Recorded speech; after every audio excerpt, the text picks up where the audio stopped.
തൃശൂരിലെ ATM കവർച്ചാ സംഘത്തിൽ ഒരാൾ തമിഴ്നാട്ടിൽ പോലീസുമായുള്ള ഏറ്റുമുട്ടലിൽ കൊല്ലപ്പെട്ടു.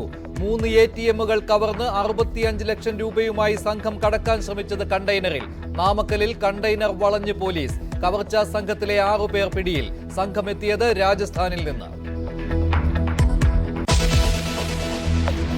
ഇത് നേരത്തെ സംശയിച്ചതുപോലെ തന്നെയാണ് കാര്യങ്ങൾ എത്തിയിരിക്കുന്നത്. അദ്ദേഹം പാർട്ടിക്കും LDFനും സർക്കാരിനുമെതിരെയുള്ള കാര്യങ്ങളാണ് ഇന്നലെ പറഞ്ഞിട്ടുള്ളത്. സംശയിച്ചതിലേക്ക് കാര്യങ്ങൾ എത്തിയെന്ന് അൻവറിനെ തള്ളി മുഖ്യമന്ത്രി. അൻവർ പറഞ്ഞത് LDF ശത്രുക്കൾ പ്രചരിപ്പിക്കുന്ന കാര്യം. ഉദ്ദേശ്യം വ്യക്തമായെന്നും വിശദമായി പിന്നീട് പറയാമെന്നും മറുപടി.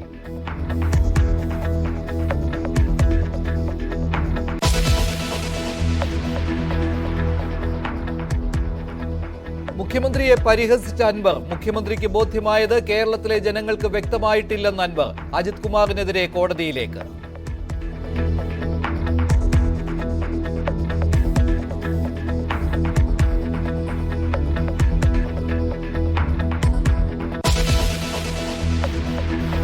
പാർട്ടി സംസ്ഥാന സെക്രട്ടറിയും പോളിറ്റ് ബ്യൂറോ മെമ്പറും ഒക്കെ പ്രതികരിച്ചതായി കണ്ടിട്ടുള്ളത്. പാർട്ടി സെക്രട്ടറി ഇനിയും കാര്യങ്ങൾ പറയുമെന്നാണ് പറഞ്ഞിട്ടുള്ളത്. സ്വാഭാവികമായും അത് ആ നിലയിൽ പാർട്ടി പറയുന്നതാണ്. അൻവറിനെതിരെ കൂട്ടത്തോടെ മന്ത്രിമാരും പാർട്ടി നേതാക്കളും. പാർട്ടിയെക്കുറിച്ച് അൻവറിന് അറിയില്ലെന്ന് റിയാസ്. ഒരു പാർട്ടി പ്രവർത്തകന്റെയും പിന്തുണ അൻവറിനില്ലെന്ന് P ജയരാജൻ. അൻവറിനെതിരെ ജലീലും.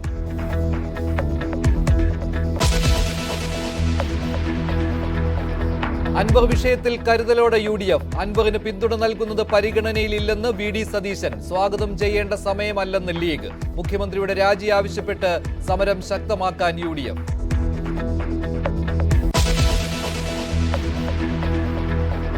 അർജുന്റെ DNA പരിശോധനാ ഫലം അല്പസമയത്തിനകം കിട്ടും. മൃതദേഹവുമായി ആംബുലൻസ് വൈകിട്ട് 4ഓടെ കാർവാറിൽ നിന്ന് തിരിക്കും. നാളെ രാവിലെ 8-ന് കോഴിക്കോട് എത്തിക്കാൻ ക്രമീകരണം. അർജുന്റെ വീട്ടിലെത്തി മനാഫ്. നേരം വൈകിയും കൊണ്ടിരിക്കുകയാണ്. അവൻ്റെ ശരീരം പുറത്തെത്തിയിട്ടും തിരിച്ചു എത്താൻ വൈകിയും കൊണ്ടിരിക്കുകയാണ്. അത് ഇനി ചിലപ്പം കുറച്ച് ഒരു ദിവസം കൂടി ചിലപ്പം വൈകിയെന്ന് വരും. അതൊന്നുമില്ല. നമ്മൾ എന്നാലും നമുക്ക് അവനെ കിട്ടി. അതിൻ്റെതായ ഒരു വൃത്തിയിൽ കിട്ടി.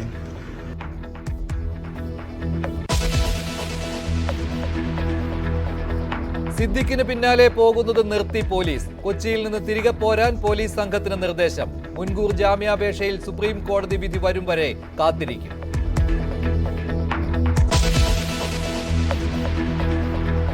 സംസ്ഥാനത്ത് വീണ്ടും MPOX. രോഗം സ്ഥിരീകരിച്ചത് എറണാകുളത്ത്. വിദേശത്ത് നിന്ന് വന്ന യുവാവ് എറണാകുളം സ്വദേശി.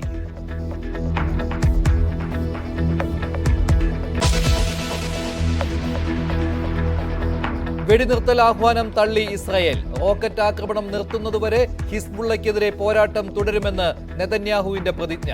ഹിസ്ബുള്ളയുടെ ഒരു കമാൻഡർ കൂടി കൊല്ലപ്പെട്ടു.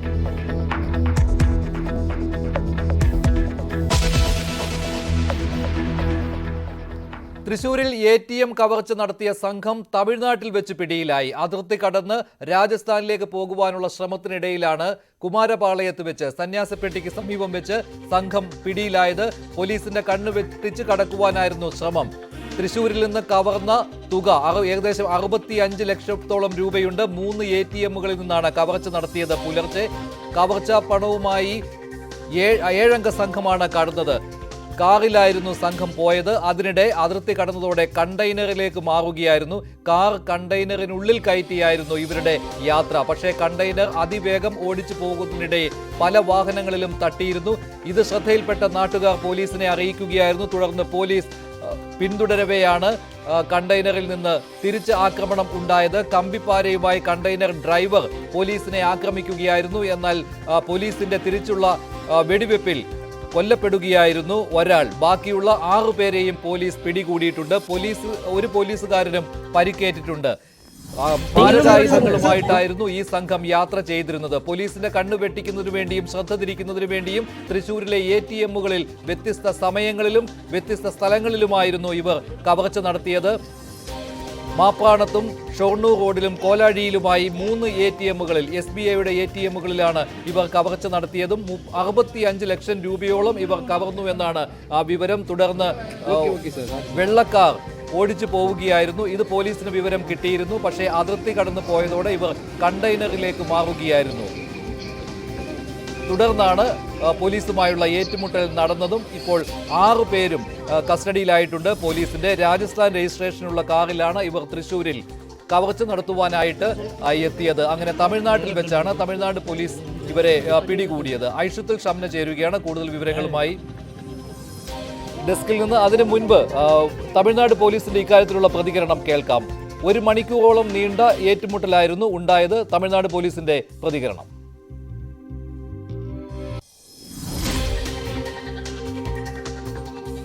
ஒருத்தர் ஃபயர் பண்ண வேண்டிய ஒரு சூழ்நிலை வந்தது, பண்ணியிருக்காங்க. ஹாஸ்பிட்டல் இன்டிமேஷன் பார்த்துட்டு ஹாஸ்பிட்டல் நிலவரம் பார்த்துட்டு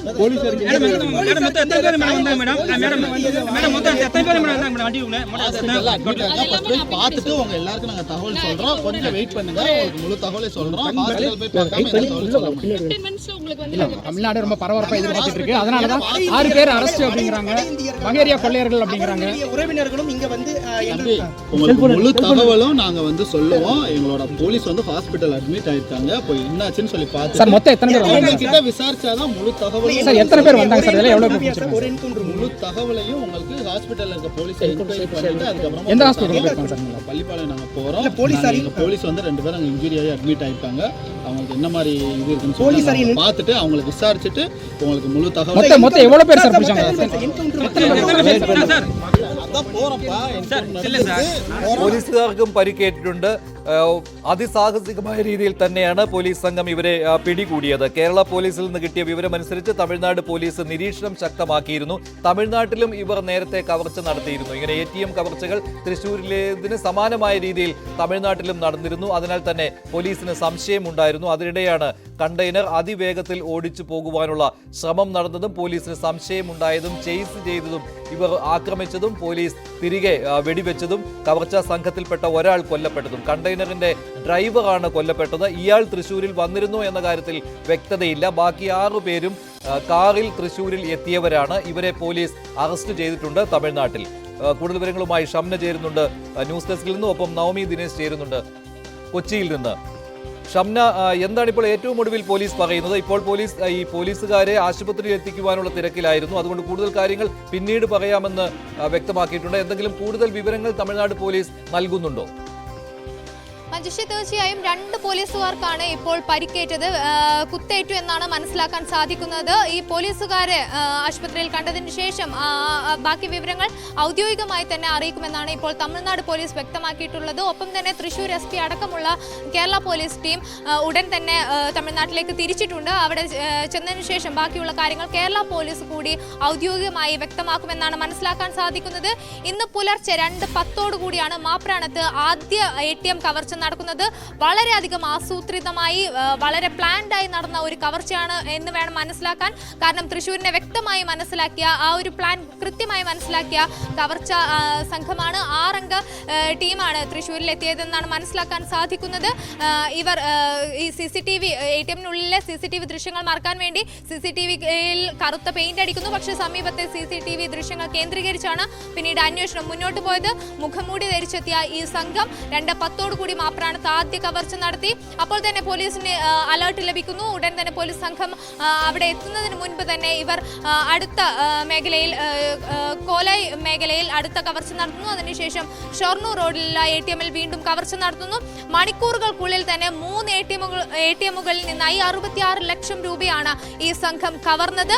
അതിനുശേഷം വെള്ള ക്രെറ്റ കാറിലാണ് ഇവർ ATM കവർച്ചയ്ക്ക് എത്തിയത്. അതിനുശേഷം കണ്ടെയ്നറിലാണ് രക്ഷപ്പെടുന്നത്. ഈ കണ്ടെയ്നർ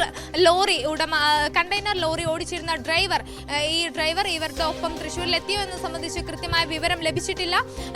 അതിനുശേഷം ഇവർ കണ്ടെയ്നറിൽ രക്ഷപ്പെടാൻ ശ്രമിക്കുന്നു. കൃത്യമായി തന്നെ കേരള പോലീസ് എല്ലാ ജില്ലകൾക്കും സംസ്ഥാനങ്ങൾക്കും CCTV അടക്കമുള്ള ദൃശ്യങ്ങൾ നൽകി മെസ്സേജ് പാസ് ചെയ്യുന്നു. അതിനുശേഷം തമിഴ്നാട് പോലീസ് വളരെ കൃത്യമായി തന്നെ അന്വേഷണം നടത്തുന്നു. വളരെ വേഗത്തിൽ നിരീക്ഷണം ശക്തമാക്കുന്നു. അതിനൊടുവിലാണ് ഈ കണ്ടെയ്നർ ഫോളോ ചെയ്ത് തമിഴ്നാട് പോലീസ് അന്വേഷണം വ്യാപിപ്പിച്ചത്. അതിനുശേഷം ഈ കണ്ടെയ്നറിനെ പിന്തുടരുന്നുണ്ടെന്ന് മനസ്സിലാക്കിയ പ്രതികൾ കണ്ടെയ്നറിനുള്ളിൽ നിന്ന് തന്നെ പോലീസുകാർക്കെതിരെ വെടിയുതിർക്കുന്നു. അങ്ങനെ ആ വെടിയുതിർക്കലിലാണ് ഈ പോലീസ് ജീപ്പ് അടക്കമുള്ള അവർക്ക് പരിക്ക് പറ്റുന്നുണ്ട്. അതിനുശേഷം പോലീസ് ഇവരെ അവിടെ ഒന്നും ആ ശ്രമം പാതി വഴിയിൽ ഉപേക്ഷിക്കാതെ പോലീസ് സംഘം കൃത്യമായി ഇവരെ വളയുന്നു. അതിനുശേഷം ഈ ലോറി ഡ്രൈവർ പുറത്തിറങ്ങി പോലീസിന് നേരെ വെടിയുതിർക്കുകയായിരുന്നു. പിന്നീടാണ് ഈ ഏറ്റുമുട്ടൽ ശക്തമാവുന്നത്. ഈ കണ്ടെയ്നറിൽ നിന്നും വന്ന ഈ ലോറി ഡ്രൈവറുടെ കയ്യിൽ ഇരുമ്പായുധങ്ങൾ അടക്കം ഉണ്ടായിരുന്നെന്നാണ് മനസ്സിലാക്കാൻ സാധിക്കുന്നത്. അതിനുശേഷം ഈ പോലീസിന് നേരെ ഏറ്റുമുട്ടൽ ആദ്യം തുടങ്ങുന്നത് അക്രമികളുടെ ഭാഗത്തു നിന്നാണ്. പോലീസിനെ തോക്കടക്കം കാണിച്ച് ഭീഷണിപ്പെടുത്തി ഈ അക്രമി സംഘം രക്ഷപ്പെടാൻ ശ്രമിക്കുന്നുണ്ട്. പക്ഷെ അവിടെ ഒന്നും പതറിപ്പോവാതെ അല്ലെങ്കിൽ പ്രതികൾക്ക് വിട്ടുകൊടുക്കാതെ പോലീസ് കൃത്യമായി തന്നെ വളരെ വലിയൊരു ഏറ്റുമുട്ടൽ അവിടെ നടക്കുന്നു. ഏറ്റുമുട്ടലിൽ 2 പോലീസ് ഉദ്യോഗസ്ഥർക്ക് പരിക്കു പറ്റുന്നുണ്ട്. ഒപ്പം തന്നെ പോലീസ് ഈ ആക്രമണം ശക്തമാക്കി. ഈ ലോറി ഡ്രൈവർ അവിടെ വെടിയേറ്റു മരിച്ചു എന്നാണ് ശരി ഷംനയാണ് വിവരങ്ങൾ നൽകിയത്. അതിസാഹസികമായ ഒരു പ്രവർത്തനത്തിലൂടെ തന്നെയാണ് തമിഴ്നാട് പോലീസ് ഈ വലിയ സംഘത്തെ പിടികൂടിയത്. രാജസ്ഥാനിലുള്ള സംഘമാണ്. രാജസ്ഥാൻ രജിസ്ട്രേഷനുള്ള കാറിലാണ് ഈ സംഘം കേരളത്തിൽ എത്തിയത്. തൃശ്ശൂരിലായിരുന്നു ATM കവർച്ച നടത്തിയത്. തൃശ്ശൂരിലെ 3 ATMകളിൽ പുലർച്ചെ നേരം വെളുക്കുന്നതിന് മുൻപ് തന്നെ കവർച്ച നടത്തി. ഇത് 3 ലൊക്കേഷനുകളിലായിരുന്നു. ഒരു ലൊക്കേഷനിലേക്ക് പോലീസിന്റെ ശ്രദ്ധ കേന്ദ്രീകരിക്കുമ്പോൾ മറ്റൊരു ലൊക്കേഷനിൽ കവർച്ച നടത്തുക എന്ന തന്ത്രമാണ് ഇവർ പ്രയോഗിച്ചത്. ആദ്യം തൃശ്ശൂർ റൂറൽ ഏരിയയിൽപ്പെട്ട മാപ്രാണത്തായിരുന്നു കവർച്ച. അങ്ങോട്ട് പോലീസ് സംഘം എത്തിയതോടുകൂടി പിന്നീട് സിറ്റി ഏരിയയിലുള്ള ഒരു ATMിലേക്ക് ഇവർ കടക്കുകയും അവിടെ നിന്ന് പണം കവരുകയും ചെയ്തു. അടുത്ത ലൊക്കേഷൻ മറ്റൊരിടത്തായിരുന്നു. ഇങ്ങനെ തൃശ്ശൂർ ജില്ലയുടെ 3 വ്യത്യസ്ത ഭാഗങ്ങളിലുള്ള 3 ഇടങ്ങളിൽ നിന്ന് ഇവർ ATMകളിൽ നിന്ന് പണം കവരുകയായിരുന്നു.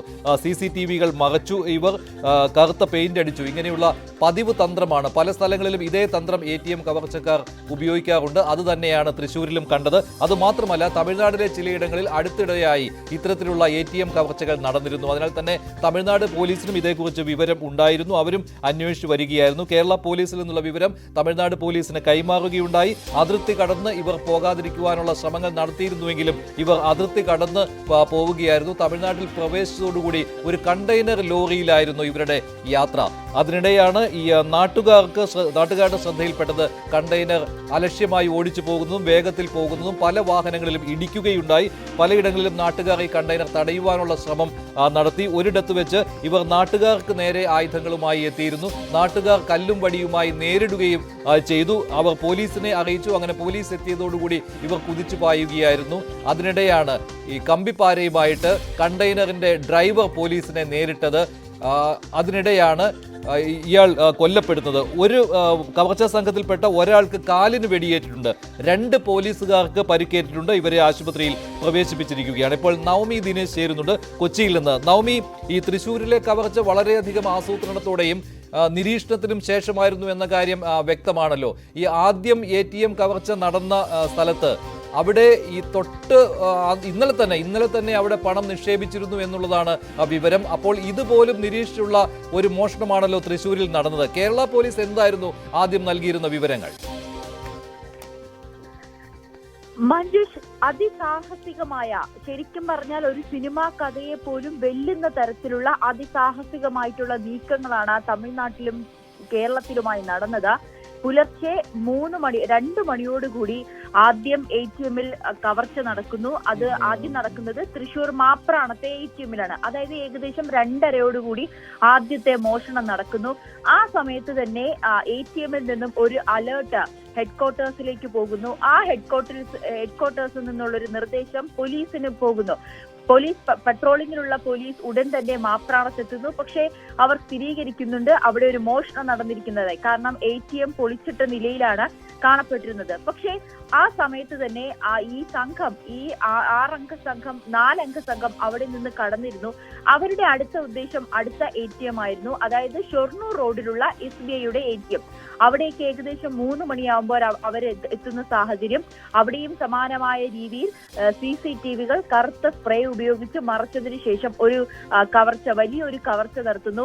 വീണ്ടും SBIയുടെ ഹെഡ്ക്വാർട്ടേഴ്സിലേക്ക് വീണ്ടും ഒരു അസ്വാഭാവികമായിട്ടൊരു സംഭവം നടന്നു എന്ന തരത്തിലേക്ക്, അല്ലെങ്കിൽ മോഷണം നടന്നു എന്ന തരത്തിലേക്ക് അലേർട്ട് പോകുന്നു. പോലീസ് സംഘം അവിടേക്ക് എത്തുമ്പോൾ മനസ്സിലാകുന്നു സമാനമായ രീതി, അതായത് മാപ്രാണത്ത് നടന്ന അതേ സമാനമായ രീതിയിലുള്ള ഒരു കവർച്ച തന്നെയാണ് ഷൊർണൂർ റോഡിലെ ATMിലും നടന്നതെന്ന്. സമയത്ത് തന്നെ ഏകദേശം 3 മണി കഴിഞ്ഞിട്ടായിരുന്നു ഷൊർണൂർ റോഡിലെ കവർച്ച നടക്കുന്നത്. ശേഷം 3:30 കോലഴിയിലെ ATM-ലും മോഷണം നടക്കുന്നു. വീണ്ടും സമാനമായ രീതിയിൽ പോലീസിന് അലേർട്ട് കിട്ടുന്നു. പോലീസ് അവിടെ എത്തി പരിശോധിക്കുമ്പോഴേക്കും മനസ്സിലാകുന്നു 3 ATM-കളിലും കൊള്ള നടത്തിയത് ഒരു സംഘം തന്നെയാണെന്ന്.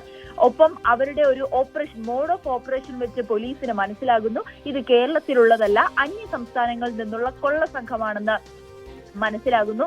തുടർന്ന് രാവിലെ തന്നെ തൃശൂർ കമ്മീഷണർ അടക്കം സ്ഥലത്തെത്തുകയും സ്ഥിതിഗതികൾ പരിശോധിക്കുകയും ചെയ്തു. ഉടൻ തന്നെ ഇവർ മറ്റ് അയൽ സംസ്ഥാനങ്ങളിലും ഈ ഒരു നിർദ്ദേശം നൽകുന്നു. ഇതിൽ ഏറ്റവും പ്രധാനപ്പെട്ട കാര്യം നമുക്കറിയാവുന്നത് മഞ്ജുഷ, ഇത് ഒരു 20 കിലോമീറ്ററുകൾക്ക് ഉള്ളിൽ നടക്കുന്നത്. ഈ 3 ATM-കളും 20 കിലോമീറ്ററുകൾക്കുള്ളിൽ, അതും തൃശൂർ നഗരം പോലുള്ള ഒരിടത്ത്, മാപ്രാണത്തും ഷൊർണൂറിലായാലും ഈ മെയിൻ ഹൈവേയുടെ ഭാഗത്ത് സ്ഥിതി ചെയ്യുന്ന ATM-കളാണ്. പോലീസിന്റെ പെട്രോളിംഗ് ശക്തമായി നടക്കുന്ന ഏരിയ, അല്ലെങ്കിൽ പോലീസിന്റെ നിരീക്ഷണമുണ്ട്. നാഷണൽ ഹൈവേ ആണ്, എപ്പോഴും വാഹനങ്ങൾ കടന്നു പോകുന്ന ഇടമാണ്. ഇതെല്ലാം കൃത്യമായി നിരീക്ഷിച്ച് തന്നെയാണ് ഇവർ ഈ ATM-ൽ കൊള്ള നടത്തിയതെന്ന് വളരെയേറെ വ്യക്തമാണ്. ഇവർ മുമ്പ് ഈ കൊള്ള സംഘം എന്നാണ് കേരളത്തിലെത്തിയത്, അവർ ഈ പ്രദേശങ്ങളിൽ മുൻപ് തന്നെ നിരീക്ഷണങ്ങൾ നടത്തിയിട്ടുണ്ടോ, ഇതെല്ലാം ഇനി അന്വേഷണ സംഘത്തിന് കണ്ടുപിടിക്കേണ്ടി വരുന്നു. എന്തായാലും ഈ CCTV അടക്കം മാസ്ക് ചെയ്തുകൊണ്ട്, അതായത് സ്പ്രേ ഉപയോഗിച്ച് മറച്ചുകൊണ്ടുള്ള ഒരു മുഖംമൂടി ധരിച്ചെത്തിയാണ് ഇവർ ഈ ഓപ്പറേഷൻ നടത്തുന്നത്. എന്തായാലും ഇവർ ഇന്ന് പുലർച്ചെ അവിടെ എത്തി ഈ ഒരു ഓപ്പറേഷൻ നടത്തി അല്ലെങ്കിൽ കൊള്ള നടത്തിയെന്ന് നമുക്ക് പറയാൻ കഴിയില്ല. ഇവർ 2-3 ദിവസങ്ങളായി കേരളത്തിൽ, പ്രത്യേകിച്ച് തൃശൂർ കേന്ദ്രീകരിച്ച് തമ്പടിച്ചതിന് ശേഷം വളരെ കൃത്യമായിട്ടുള്ള ഒരു ഓപ്പറേഷൻ തന്നെയാണ് അവരുടെ ഭാഗത്തു നിന്ന് നടക്കുന്നത്. പിന്നീട് ഈ കാറ് മറ്റൊരിടത്തേക്ക് കൊണ്ടുപോകുന്നു. അവിടെ നിന്ന് ഇവർ പോകുന്ന വഴിയിൽ തന്നെയാണ് ഈ കണ്ടെയ്നറിലേക്ക് കയറ്റുന്നതും. അപ്പോൾ ഈ സംഘം, അതായത് ഈ 6 അംഗ സംഘം 2 സംഘങ്ങളായി തിരിയുന്നു. അതിൽ ഈ കൊള്ള നടത്തുന്നതിന് 4 പേർ, ലോറിയുമായി കാത്തിരിക്കുന്ന, കണ്ടെയ്നർ ലോറിയുമായി കാത്തിരിക്കുന്ന 2 പേർ. അങ്ങനെ ഇവരുടെ വെൽ പ്ലാനിംഗ് ആയിട്ടുള്ള ഒരു ഓപ്പറേഷൻ തന്നെയാണ് തൃശ്ശൂരിൽ നടന്നത്. അത് തന്നെയാണ് ഇപ്പോൾ തെളിയിക്കുന്നത്. ശരി, നവമി ദിനേശാണ് വിവരങ്ങൾ നൽകിയത് തൃശ്ശൂരിൽ നിന്നും. എന്തായാലും സാഹസികമായ രീതിയിൽ തന്നെ പോലീസ് ഈ സംഘത്തെ കീഴ്പ്പെടുത്തിയിരിക്കുകയാണ്. ഇതൊരു പതിവ് രീതിയിൽ തന്നെ സ്ഥിരം കവർച്ചാ സംഘമാണ് എന്നുള്ള വിവരമാണ് പോലീസിന് കിട്ടിയിരിക്കുന്നത്. അല്പസമയത്തിന് ശേഷം തമിഴ്നാട് പോലീസ് ഇതിന്റെ കൂടുതൽ വിശദാംശങ്ങൾ നൽകും. എന്തായാലും ഒരു വലിയ കവർച്ചാ ശ്രമമാണ് ഇപ്പോൾ തമിഴ്നാട് പോലീസ് തടഞ്ഞിരിക്കുന്നത്. കേരള പോലീസിൽ നിന്നുള്ള കൃത്യമായ വിവരങ്ങളും ഉണ്ടായിരുന്നു അതിർത്തി കടന്ന് പോകുന്ന സമയത്ത്. പക്ഷേ ഈ കണ്ടെയ്നറിലേക്ക് ഈ വാഹനം കയറ്റിയ ആ കാര്യം പോലീസിന് പിടികിട്ടിയിരുന്നില്ലായിരുന്നു. പക്ഷേ നാട്ടുകാരുമായുള്ള തർക്കത്തിനിടയിലാണ് പോലീസ് ആ സീനിലേക്ക് വന്നതും പോലീസും കവർച്ചാ സംഘവുമായി ഏറ്റുമുട്ടിയതും. കവർച്ചാ സംഘത്തിൽപ്പെട്ട ഒരാൾ, കണ്ടെയ്നറിന്റെ ഡ്രൈവറാണ് കൊല്ലപ്പെട്ടതും 2 പോലീസുകാർക്ക് പരിക്കേറ്റതും. കവർച്ചാ പണം പൂർണ്ണമായിട്ടും കണ്ടെടുക്കുവാൻ കഴിഞ്ഞിട്ടുണ്ട് എന്നാണ് പോലീസ് പ്രാഥമികമായി അറിയിച്ചിട്ടുള്ളത്. അതുമാത്രമല്ല, കണ്ടെയ്നറിൽ നിരവധി മാരകായുധങ്ങൾ ഉണ്ടായിരുന്നു എന്നുള്ള കാര്യവും പോലീസിൽ നിന്ന് വിവരമായി കിട്ടിയിട്ടുണ്ട്. കൂടുതൽ വിവരങ്ങൾ അല്പസമയത്തിനകം പോലീസ് വിശദീകരിക്കുകയും ചെയ്യും. മറ്റൊരു വാർത്തയിലേക്ക് പോവുകയാണ്. അത് PV അൻവറും മുഖ്യമന്ത്രി പിണറായി വിജയനും തമ്മിലുള്ള നേർക്കുനേർ പോരിനെ കുറിച്ചുള്ള വാർത്തയാണ്. PV അൻവർ ഉന്നയിച്ച ആരോപണങ്ങൾ പൂർണ്ണമായും തള്ളിക്കളഞ്ഞിരിക്കുകയാണ് മുഖ്യമന്ത്രി പിണറായി വിജയൻ. പാർട്ടിക്കും സർക്കാരിനും LDF-നും എതിരായ എല്ലാ ആരോപണങ്ങളും തള്ളിക്കളയുകയാണെന്ന് മുഖ്യമന്ത്രി പറഞ്ഞു. അൻവറിന്റെ ഉദ്ദേശ്യം വ്യക്തമായിരിക്കുകയാണ് എന്ന് മുഖ്യമന്ത്രി ഇന്ന് പറയുകയുണ്ടായി. അതുപോലെ തന്നെ നേരത്തെ അൻവർ ഈ ആരോപണം ഉന്നയിച്ചപ്പോൾ ചില സംശയങ്ങൾ ഉണ്ടായിരുന്നു. അത് ശരിയാണ് എന്ന് ഇപ്പോൾ ബോധ്യപ്പെട്ടെന്നും മുഖ്യമന്ത്രി പറഞ്ഞു. ഡൽഹിയിലായിരുന്നു മുഖ്യമന്ത്രിയുടെ പ്രതികരണം. കൂടുതൽ കാര്യങ്ങൾ പിന്നീട് പറയുമെന്നും മുഖ്യമന്ത്രി അറിയിച്ചു. ഇപ്പോൾ പാർട്ടിക്കും LDF-നും സർക്കാരിനും എതിരെ ഉന്നയിച്ച എല്ലാ അൻവറിൻ്റെ ആരോപണങ്ങളും തള്ളിക്കളയുകയാണ്. അത് പൂർണ്ണമായും LDF-നെയും സർക്കാരിനെയും അപകീർത്തിപ്പെടുത്താനുള്ള ശ്രമത്തിൻ്റെ ഭാഗമായി വന്ന ആരോപണങ്ങളായിട്ട് മാത്രമേ കണക്കാക്കാൻ പറ്റൂ. ഈ നിലപാട് നേരത്തെ നിശ്ചയിച്ച അന്വേഷണ സംവിധാനത്തിൻ്റെ പ്രവർത്തനങ്ങളെ ഒരു തരത്തിലും ബാധിക്കുന്നതല്ല. അത് കൃത്യമായി നിഷ്പക്ഷമായി തന്നെ അന്വേഷണം തുടരുക തന്നെ ചെയ്യും. അന്വേഷണം തുടരുക തന്നെ ചെയ്യുമെന്ന് മുഖ്യമന്ത്രി പറയുമ്പോഴും അൻവർ ഉന്നയിച്ച ആരോപണങ്ങൾ അത് പാർട്ടി ശത്രുക്കൾ ഉന്നയിക്കുന്ന ആരോപണങ്ങളാണ്. അതിനാൽ തന്നെ ഇത് തള്ളിക്കളയുന്നു എന്നുള്ള കാര്യമാണ് മുഖ്യമന്ത്രി പറഞ്ഞത്. മുഖ്യമന്ത്രി ഇക്കാര്യങ്ങൾ വ്യക്തമാക്കിയതിന് ശേഷം അൻവർ മാധ്യമങ്ങളെ കാണുകയുണ്ടായി.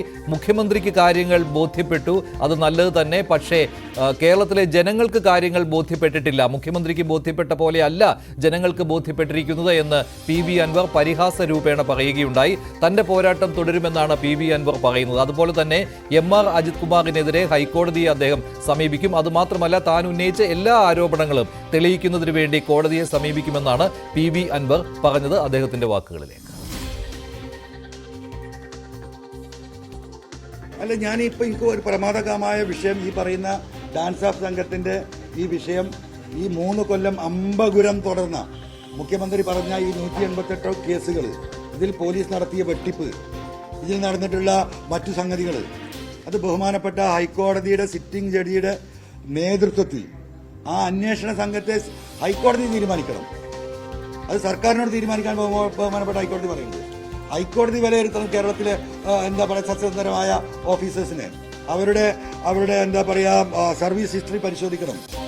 ആ ഹിസ്റ്ററി പരിശോധിച്ച് സത്യസന്ധരാണെന്ന് കോടതിക്ക് ബോധ്യപ്പെടുന്ന ആ അന്വേഷണ സംഘത്തെ കോടതി നിശ്ചയിച്ച് കോടതിയുടെ നിരീക്ഷണത്തിൽ അന്വേഷണം നടക്കട്ടെ. അതിൽ മുഖ്യമന്ത്രി പറഞ്ഞ പി വി അൻവറിനെ ഉൾപ്പെടുത്തട്ടെ. പി വി അൻവർ ഈ പരിപാടിയൊക്കെ ഒപ്പിച്ചിട്ടുണ്ടോ നോക്കട്ടെ.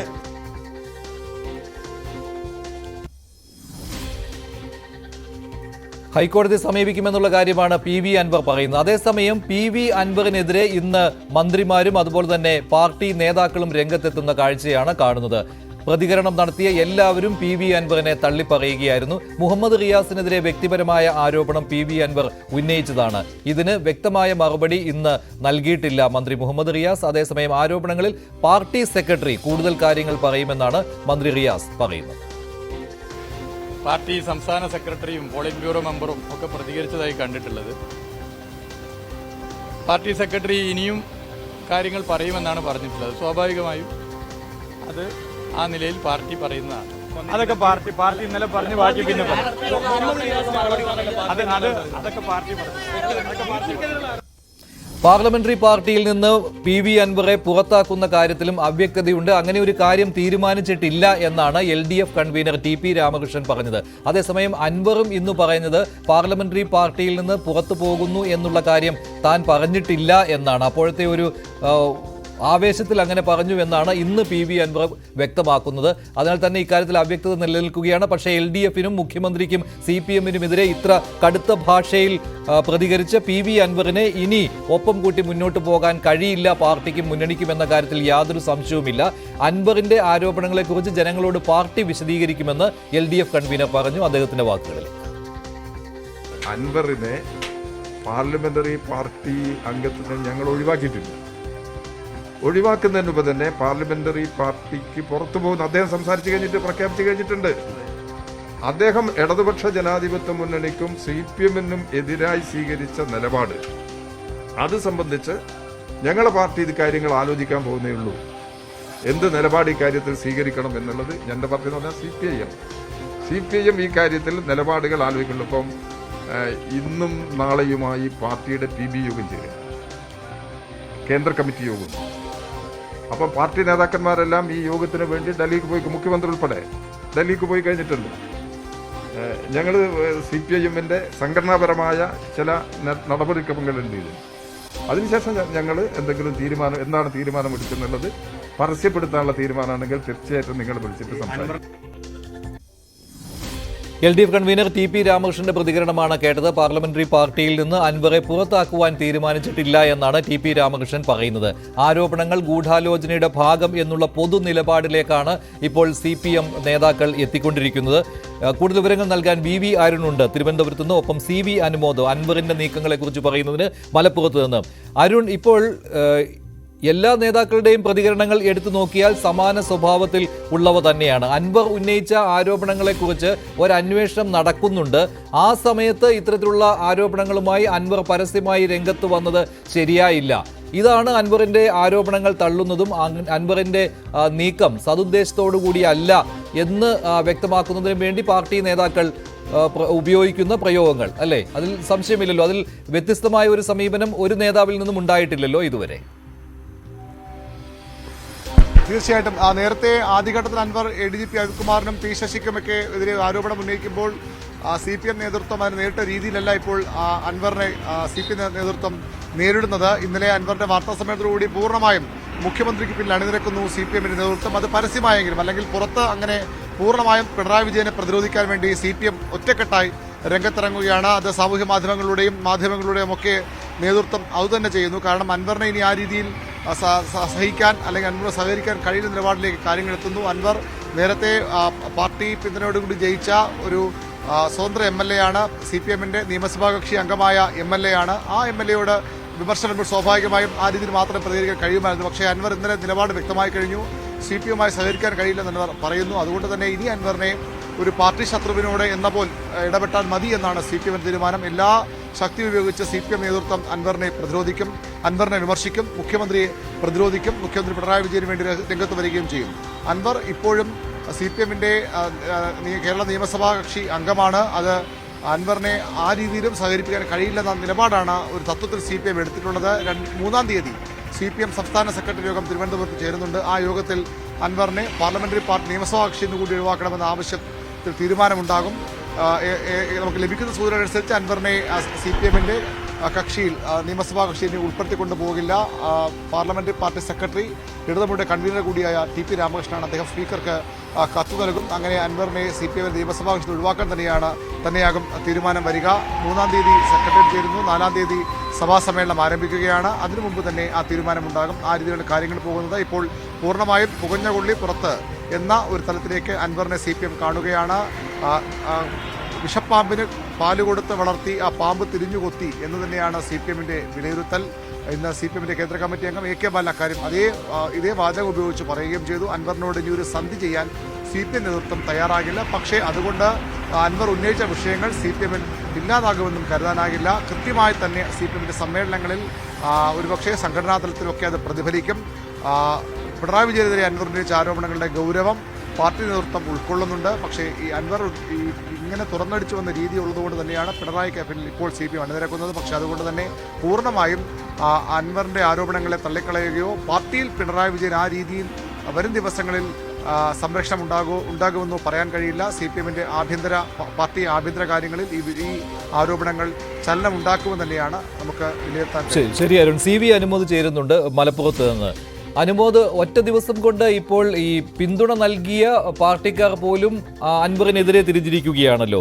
നിലമ്പൂരിൽ അൻവറിനെതിരെ ഫ്ലെക്സ് വരുന്നു, ഇങ്ങോട്ട് കളി വേണ്ട എന്നുള്ള കാര്യം പറയുന്നു.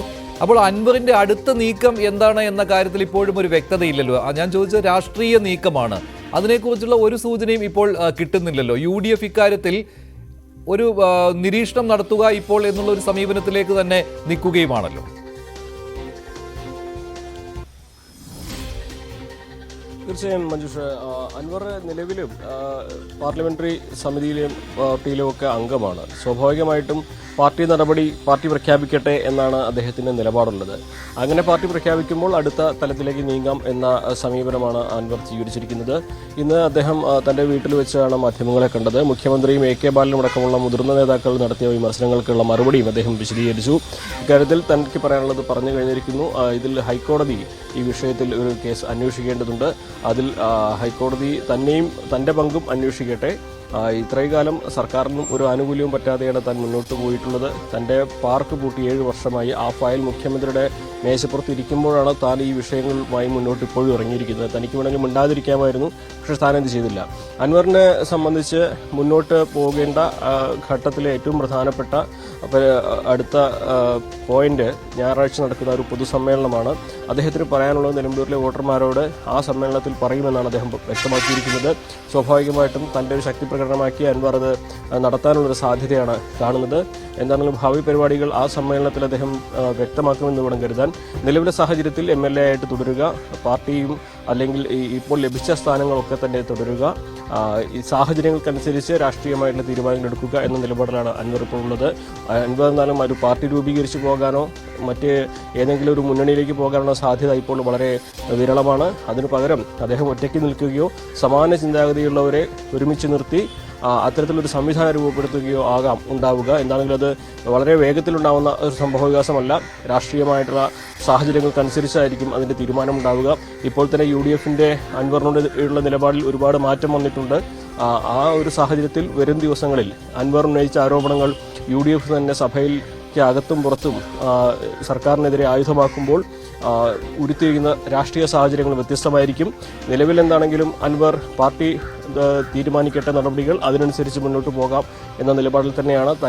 മുൻപുന്നയിച്ച ആക്ഷേപങ്ങൾ, ആരോപണങ്ങൾ അതിൽ ഉറച്ചു നിന്നുകൊണ്ട് തന്നെ പാർട്ടിക്കെതിരായ അല്ലെങ്കിൽ പാർട്ടി നേതൃത്വത്തിനെതിരായ നിലപാടിൽ അദ്ദേഹം ഉറച്ചു നിന്ന് തന്നെ മുന്നോട്ട് പോവുകയാണ്. എന്താണെങ്കിലും ഇന്ന് ഉച്ചയ്ക്ക് ശേഷം MV ഗോവിന്ദൻ മാസ്റ്റർ മാധ്യമങ്ങളെ കണ്ടതിന് ശേഷം അദ്ദേഹത്തിന്റെ പ്രതികരണത്തിന് സാധ്യതയുണ്ട്. രാവിലെ അദ്ദേഹം കൊണ്ടോട്ടിയിൽ ഈ ഒരു സ്വർണ്ണക്കടത്തുമായി ബന്ധപ്പെട്ട ഈ ഗോൾഡ് അസസ്മെന്റ് നടത്തുന്ന ഒരു ഗോൾഡ് സ്മിത്ത് അദ്ദേഹത്തിന് അനധികൃത സ്വത്ത് സമ്പാദിച്ചിരുന്നെന്ന് ആക്ഷേപം ഉന്നയിച്ചിരുന്നു. അതുമായി ബന്ധപ്പെട്ട വിശദാംശങ്ങൾ കൊണ്ടോട്ടിയിൽ നിന്ന് പറഞ്ഞിരുന്നു. അപ്പോൾ കൊണ്ടോട്ടിയിലേക്ക് അദ്ദേഹം വൈകുന്നേരം പോകുമെന്നാണ് അറിയിച്ചിട്ടുള്ളത്. ശരി, CV അനുമോദാണ് വിവരങ്ങൾ നൽകിയത്. ഇനിയും പോരാട്ടം തുടരുമെന്ന് തന്നെയാണ്. അതായത് കൂടുതൽ കാര്യങ്ങൾ പറഞ്ഞുകൊണ്ടേയിരിക്കും PV അൻവർ എന്ന കാര്യത്തിൽ സംശയമില്ല. ഇന്ന് 2:30 മാധ്യമങ്ങളെ കാണുമെന്ന് MV ഗോവിന്ദൻ അറിയിച്ചിട്ടുണ്ട്. പാർട്ടിയുടെ നിലപാട് വ്യക്തമാക്കുന്നതിന് വേണ്ടിയാണ് MV ഗോവിന്ദൻ മാധ്യമങ്ങളെ കാണുന്നത്. അതേസമയം നേതാക്കൾ പലരുമെന്നല്ല, ഇന്ന് പ്രതികരിച്ച എല്ലാ നേതാക്കളും അൻവറിനെതിരെയുള്ള പ്രതികരണമാണ് നടത്തുന്നത്. ബോധപൂർവം നടന്ന ഗൂഢാലോചനയുടെ ഭാഗമെന്നാണ് AK ബാലൻ പ്രതികരിച്ചത്. പാർട്ടി സമ്മേളനത്തിലെ ചർച്ചകൾ വേറൊരു തലത്തിലേക്ക് എത്തിക്കാനാണ് ഈ നീക്കം. P ശശിക്കെതിരെ മുഖ്യമന്ത്രിക്കോ DGPക്കോ അൻവർ പരാതി നൽകിയിട്ടുമില്ല. സൂര്യൻ കെട്ടു എന്ന് അൻവറിന് തോന്നുന്നത് ഇരുട്ടത്ത് നിന്ന് നോക്കുന്നത് കൊണ്ടാണെന്നും AK ബാലൻ പരിഹസിച്ചു. ശശിയെ സംബന്ധിച്ചാണ് അവസാനം പറയുന്നത്. ശശിയെ സംബന്ധിച്ച് ഒരു പരാതി പോലും ബഹുമാനപ്പെട്ട മുഖ്യമന്ത്രിക്ക് കൊടുത്തിട്ടില്ല, DGPക്ക് കൊടുത്തിട്ടില്ല. അൻവർ റെയ്ഡിന്റെ പാളത്തിൽ നിന്ന് പുറത്തു പോയി. എന്തിനാണ് അദ്ദേഹം ഈ രൂപത്തിലുള്ള ഒരു സമീപനം സ്വീകരിച്ചതെന്ന് ഞങ്ങൾക്ക് മനസ്സിലാകുന്നില്ല. ഒരു കാര്യം വളരെ വ്യക്തമാണ്, ഇത് നല്ലൊരു ആലോചനയുടെ ഭാഗമാണ്. ഇത് കേവലം ഒരു ശശിക്കെതിരായി അല്ലെങ്കിൽ അജിത് കുമാറിനെതിരായിട്ടുള്ള ആരോപണവുമായി മാത്രം ബന്ധപ്പെട്ടുകൊണ്ടുള്ളതല്ല. അതിന്റെ പിന്നിൽ ഒരു വലിയ ആലോചനയുണ്ട്. അത് ഇന്നല്ലെങ്കിൽ നാളെ ഈ പൊതുസമൂഹം തിരിച്ചറിയും. പിണറായി വിജയന്റെ ഒരു ഇമേജ് വളരെ പ്രധാനപ്പെട്ടതായിരുന്നു. പ്രത്യേകിച്ച് മതന്യൂനപക്ഷങ്ങളിൽ അദ്ദേഹം ഉണ്ടാക്കിയിട്ടുള്ള ഇമേജ് വേറെ ഏതെങ്കിലും ഒരു നേതാവിന് ഉണ്ടാക്കാൻ സാധിക്കുമായിരുന്നില്ല. അത് തകർക്കുക എന്നുള്ളതായിരുന്നു അവരുടെ ലക്ഷ്യം. അത് ക്രമാനുഗതമായി വളർത്തിയെടുത്ത് ഇതിലേക്ക് എത്തിച്ചു അവര്. പിണറായി എന്ന സൂര്യൻ കെട്ടുവെന്നാണ് അൻവർ. അതെ, കെട്ടതിന്റെ കാരണം എന്താ വെച്ചാൽ അയാൾ ഇരുട്ടിൽ നിന്നിട്ടാണ് നോക്കുന്നത്. അതായത് KPCC പ്രസിഡന്റ് സൃഷ്ടിച്ചിട്ടുള്ള ഒരു കാർമേഘമുണ്ട്. ആ കാർമേഘമാണ് അദ്ദേഹത്തെ വളഞ്ഞിട്ടുള്ളത്. അപ്പൊ കാർമേഘത്തിന്റെ ഉള്ളിൽ നിന്ന് നോക്കിയാൽ സൂര്യനെ കാണൂല. പറഞ്ഞു മനസ്സിലായില്ലേ? സൂര്യന്റെ പ്രകാശം അവിടെ തന്നെ ഉണ്ടാവും. അത് ഒരാൾ വിചാരിച്ചാൽ ഇല്ലാതാക്കാൻ പറ്റില്ല. അത് ജ്വലിച്ചെന്നെ നിൽക്കും. അൻവറിന്റെ പ്രതികരണങ്ങളെക്കുറിച്ച് P ജയരാജനും പ്രതികരിക്കുകയുണ്ടായി. അൻവർ വലതുപക്ഷത്തിന്റെ നാവായി മാറിയെന്നാണ് P ജയരാജൻ പറയുന്നത്. അൻവറിന്റെ ആരോപണങ്ങളിൽ അന്വേഷണം നടക്കുന്നുണ്ട്, പക്ഷേ ആ സമയത്ത് അൻവർ പ്രതികരിച്ചത് തെറ്റായി പോയി എന്നാണ് P ജയരാജനും പറയുന്നത്. ഇവിടെ ഞാൻ നേരത്തെ പറഞ്ഞു, RSS നേതാക്കന്മാരുമായിട്ട് ADGP ഏതടിസ്ഥാനത്തിലാണ് അങ്ങോട്ട് പോയി ചർച്ച ചെയ്തത്. അത് അന്വേഷണത്തിന്റെ വിഷയമാണ്. അതുപോലെ തന്നെ അദ്ദേഹത്തിനെതിരായിട്ട് ADGPക്കെതിരായിട്ട് അൻവർ ഉന്നയിച്ചിട്ടുള്ള അഴിമതി ആരോപണം അതും അന്വേഷണ വിഷയമാണ്. അപ്പോൾ ആ അന്വേഷണ റിപ്പോർട്ട് വരുന്നതിന് മുമ്പ് തന്നെ അദ്ദേഹം വലതുപക്ഷത്തിന് വേണ്ടിയിട്ടുള്ള നാവായി മാറിയിരിക്കുന്നു എന്നതാണ് ഞാൻ ഉന്നയിക്കുന്ന വിമർശനം. അത് വളരെ ശരിയാണ്. പാർട്ടിയെ സംബന്ധിച്ചിടത്തോളം പാർട്ടിക്കകത്ത് ഒരു അനുഭാവി തന്നെ ഏതെങ്കിലും പാർട്ടി പ്രവർത്തകനെതിരായിട്ട് ആക്ഷേപം ഉന്നയിക്കും. അത് കൃത്യമായി പരിശോധിച്ച് നടപടിയെടുക്കുന്ന പാർട്ടിയാണ് CPIM. മന്ത്രി P രാജീവും PV അൻവറുടെ ആരോപണങ്ങൾ തള്ളിക്കളഞ്ഞുകൊണ്ട് രംഗത്തെത്തിയിട്ടുണ്ട്. രാജീവിന്റെ വാക്കുകളിലേക്ക്. പ്രതികരണങ്ങൾ യഥാർത്ഥത്തിൽ പാർട്ടിയെ ദുർബലപ്പെടുത്തുന്നതിനും സർക്കാരിനെ അസ്ഥിരപ്പെടുത്തുന്നതിനുമുള്ള ആസൂത്രിതമായ ഒരു നീക്കത്തിന്റെ ഭാഗമായി വേണം കാണാൻ. അത് നേരത്തെ തന്നെ തയ്യാറാക്കിയിട്ടുള്ള ഒരു പദ്ധതിയുടെ ഭാഗമായിരിക്കാം. അതിന്റെ ഉപജ്ഞതാവാണോ ഉപകരണമാണോ അൻവർ എന്നുള്ളത് ഇപ്പോൾ പറയാൻ കഴിയില്ല. ഇവിടെ അൻവർ ഉന്നയിച്ച പ്രശ്നങ്ങളിൽ വളരെ വേഗത്തിലുള്ള നടപടികൾ സർക്കാർ സ്വീകരിക്കുകയുണ്ടായി. അന്വേഷണം നടന്നുകൊണ്ടിരിക്കുന്നു. ആ ഘട്ടത്തിൽ ഇന്നലെ അൻവർ നടത്തിയിട്ടുള്ള ആ പ്രവർത്തനം യഥാർത്ഥത്തിൽ പൂർണ്ണമായിട്ടും ശത്രുക്കളെ സഹായിക്കുന്നതിന് വേണ്ടിയുള്ളതാണ്. അത് പാർട്ടി രാഷ്ട്രീയമായും സംഘടനാപരമായിട്ടും അതിനെ നേരിടുക തന്നെ ചെയ്യും. കോഴിക്കോട് ജില്ലാ സെക്രട്ടറി പി മോഹനനും അൻവറിനെ തള്ളിപ്പറയുന്നു. അൻവർ പിച്ചും പേയും പറയുകയാണെന്നാണ് മോഹനൻ പറയുന്നത്. ഇയാൾക്ക് മുഹമ്മദ് റിയാസ് ആരാണെന്ന് അറിയാമോ? മുഹമ്മദ് റിയാസ് ആരാണെന്ന് ഒന്ന് കാര്യങ്ങളൊന്നും കുറച്ചെങ്കിലും ഒന്ന് അന്വേഷിക്കണ്ടേ? മുഹമ്മദ് റിയാസ് എന്ന ആകാശത്തുനിന്ന് മുഖ്യമന്ത്രിയുടെ മകളെ കല്യാണം കഴിച്ചതിന് ശേഷം ഓടളക്കി ഇറങ്ങി വന്നതാണോ? ആണോ? ഈ നാട്ടിലെ ജനങ്ങൾക്ക് അറിയില്ലേ? 12-13 വയസ്സുള്ളപ്പോ ഹൈസ്കൂൾ വിദ്യാർത്ഥിയായിരുന്നപ്പോ തന്നെ വിദ്യാർത്ഥി സംഘടനാ പ്രവർത്തനത്തിൽ പങ്കാളിയായി പോലീസിന്റെ എത്ര മർദ്ദനങ്ങളാണ് കോഴിക്കോടിന്റെ തെരുവോരങ്ങളിൽ മുഹമ്മദ് റിയാസ് കൊച്ചുകുട്ടിയായിരുന്നപ്പോൾ മുതൽ ഏറ്റുവാങ്ങേണ്ടി വന്നത്. പി വി അൻവറിന്റെ ആക്ഷേപങ്ങൾ വസ്തുതാവിരുദ്ധമാണെന്ന് മലപ്പുറം CPM ജില്ലാ കമ്മിറ്റി. സ്വർണ്ണക്കടത്ത് മാഫിയയുമായി അൻവറിന് ബന്ധമുണ്ടെന്ന ആരോപണം സാധൂകരിക്കുന്നതാണ് വാർത്താസമ്മേളനമെന്നാണ് CPM ജില്ലാ കമ്മിറ്റി പറയുന്നത്. പോലീസിനെ നിർവീര്യമാക്കി കള്ളക്കടത്തും ഹവാല ഇടപാടും സുഗമമാക്കുന്നതിനാണ് അൻവറിന്റെ പ്രസ്താവനകൾ സഹായിക്കുന്നതെന്നും ജില്ലാ സെക്രട്ടറി EN മോഹൻദാസ് പറഞ്ഞു. അതേസമയത്ത് പി വി അൻവറിനെ പിന്തുണച്ചിട്ടില്ല KT ജലീലും. കുറ്റം ചെയ്ത ഒരു പോലീസുകാരനെയും സംരക്ഷിക്കുമെന്ന് ആരും കരുതേണ്ടതില്ല. ശക്തമായ നടപടികളുമായി മുന്നോട്ട് പോകുമെന്നും KT ജലീൽ പറഞ്ഞു. സർക്കാരിനെയും മുഖ്യമന്ത്രിയെയും ന്യായീകരിക്കുന്ന പ്രതികരണമാണ് KT ജലീൽ നടത്തിയത്. ഇവിടെ സ്വർണ്ണക്കടത്ത് കൂടുതൽ പിടിക്കുന്നു എന്ന രൂപത്തിൽ പോലീസ് തെറ്റിദ്ധാരണാജനകമായിട്ടുള്ള വാർത്തകൾ കൊടുക്കുന്നു. ഇപ്പൊ 3 ജില്ലകൾക്ക് ആപ്ലിക്കബിൾ ആയിട്ടുള്ള ഒരു എയർപോർട്ടാണ്. അതിനോട് ബന്ധപ്പെട്ട റിലേറ്റ് ചെയ്യുന്ന ഒരു എയർപോർട്ടാണ് കോഴിക്കോട് എയർപോർട്ട്. UDF പക്ഷേ കരുതലോടെയാണ് ഈ വിഷയത്തെ സമീപിക്കുന്നത്. അൻവറിനെ പൂർണ്ണമായിട്ട് പിന്തുണയ്ക്കാൻ UDF തയ്യാറാകുന്നില്ല. അൻവറിനെ UDFിലേക്ക് സ്വാഗതം ചെയ്യുന്നുമില്ല. CPMലെ ഒരു വിഭാഗമാണ് അൻവറിന് പിന്നിലുള്ളതെന്നാണ് VD സതീശൻ പറയുന്നത്. VSനും പോലും കിട്ടാത്ത ആനുകൂല്യം അൻവറിന് കിട്ടുന്നുമുണ്ട്. അൻവർ ഇതിനേക്കാൾ വലുതു പറയുമോ എന്ന് CPMന് പേടിയുണ്ടെന്നുമാണ് VD സതീശൻ ഇന്ന് പറഞ്ഞത്. VS അച്യുതാനന്ദന് ഈ ആനുകൂല്യം കാണിച്ചിട്ടുണ്ട്. ഈ അൻവറിനോടുള്ള ആനുകൂല്യം, ഭരണകക്ഷി MLAയോടുള്ള ആനുകൂല്യം. VS അച്യുതാനന്ദൻ ബക്കറ്റിലെ വെള്ളമാണെന്നാണ് പറഞ്ഞത്. കടലിലെ വെള്ളവും ബക്കറ്റിലെ വെള്ളവും തമ്മിലുള്ള വ്യത്യാസമാണ് പറഞ്ഞത്. VS അച്യുതാനന്ദനോട് കാണിക്കാത്ത ആനുകൂല്യം ഈ ഭരണകക്ഷി MLAയോട് കാണിക്കുന്നത് അദ്ദേഹത്തെ പേടിച്ചിട്ടാണ്. അയാൾ വേറെ എന്തോ പറയുമെന്ന് ഭയപ്പെട്ടിട്ടാണ്. ഭയന്നാണ് മറുപടി. CPM ആണോ പറഞ്ഞത്? അഭ്യർത്ഥിക്കുന്നു, താങ്കൾ ഇനി ദയവ് ചെയ്ത്, എത്ര ദിവസം, 15 ദിവസം കഴിഞ്ഞപ്പോൾ താങ്കൾ ഇനി ദയവ് ചെയ്ത് പത്രസമ്മേളനം നടത്തി ഞങ്ങളെ ബുദ്ധിമുട്ടിക്കരുത് എന്ന് CPM സംസ്ഥാന സെക്രട്ടേറിയറ്റ് അഭ്യർത്ഥിക്കുന്നുവെന്ന്. ഈ ഒരു അഭ്യർത്ഥന VS അച്യുതാനന്ദനോട് കാണിച്ചോ? അപ്പോൾ ഇയാളെ ഭയമാണ്. ഈ ഭരണകക്ഷി MLA ഇതിനേക്കാൾ വലിയ കാര്യങ്ങൾ അദ്ദേഹം പറയുകയും ചെയ്തിട്ടുണ്ടല്ലേ, ഞാൻ തുറന്നു പറയുന്നു, ഇതിനേക്കാൾ വലിയ കാര്യങ്ങൾ അദ്ദേഹം തുറന്നു പറയും എന്ന് ഭയന്നാണ് ജീവിക്കുന്നത്. ഭയമാണ് സർക്കാരിനെ ഭരിക്കുന്നത്. ഭയം. അതാണ് ഈ സോഫ്റ്റ് ആയിട്ടുള്ള വാക്കുകൾ. CPM ഒരിക്കലും ഉപയോഗിക്കാത്ത വാക്കുകളാണ്. മുസ്ലിം ലീഗും അൻവറിനെ സ്വാഗതം ചെയ്തിട്ടില്ല. അൻവറിനെ ലീഗിലേക്ക് സ്വാഗതം ചെയ്യേണ്ട സാഹചര്യം ഇപ്പോഴില്ലെന്നാണ് PMA സലാം പറഞ്ഞത്. അൻവർ എങ്ങോട്ട് പോകുമെന്നത് മുസ്ലിം ലീഗിന്റെ വിഷയവുമല്ല. ഭരണകക്ഷി MLA എന്ന നിലയിൽ അൻവർ പറഞ്ഞത് ഞെട്ടിപ്പിക്കുന്നതും അമ്പരപ്പിക്കുന്നതുമാണെന്നാണ് PMA സലാം പറഞ്ഞത്. പക്ഷേ അൻവറിനെ സ്വാഗതം ചെയ്യാൻ ലീഗ് ഒരുക്കമായിട്ടില്ല.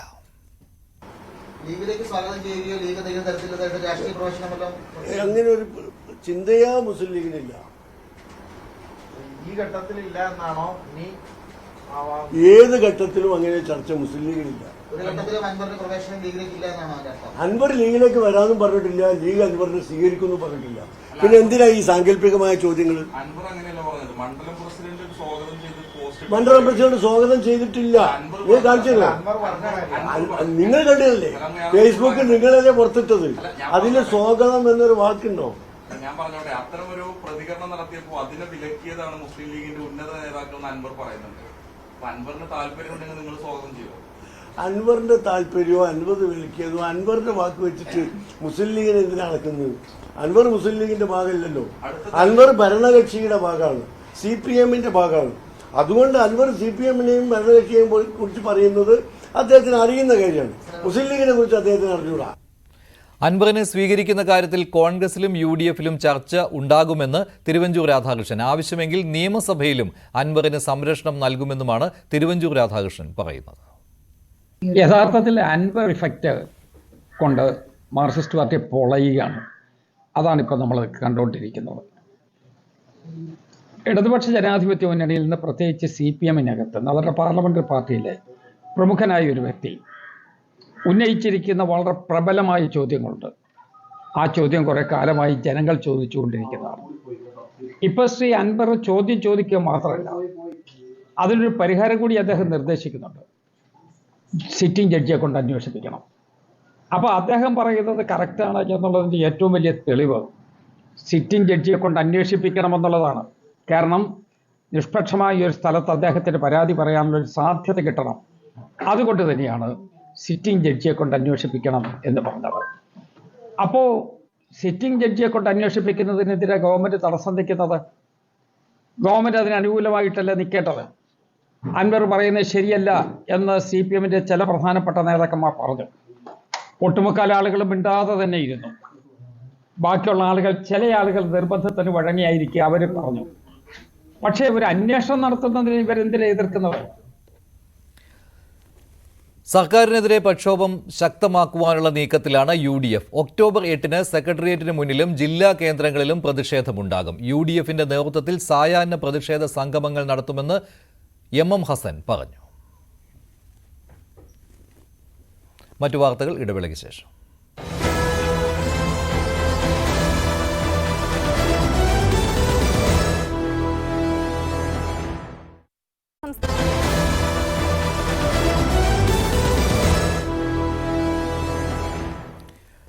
അർജുന്റെ DNA പരിശോധനാ ഫലം ഇന്ന് കിട്ടും എന്നുള്ളതാണ് പ്രതീക്ഷ. 4 മണിയോടുകൂടി മൃതദേഹവുമായുള്ള ആംബുലൻസ് കാർവാറിൽ നിന്ന് പുറപ്പെടുവാൻ സാധിക്കും എന്നാണ് ഇപ്പോഴത്തെ പ്രതീക്ഷ. ഇക്കാര്യം പറഞ്ഞത് AK അഷ്റഫ് MLA ആണ്. അദ്ദേഹത്തിന്റെ വാക്കുകൾ കേൾക്കാം.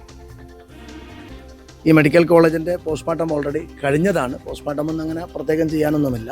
അതിൻ്റെ ഫോർമാലിറ്റിക്ക് വേണ്ടി, ഡോക്യുമെൻറ്റ്സിന് വേണ്ടി ചെയ്ത കാര്യങ്ങളൊക്കെ ചെയ്ത് കഴിഞ്ഞിട്ടുണ്ട്.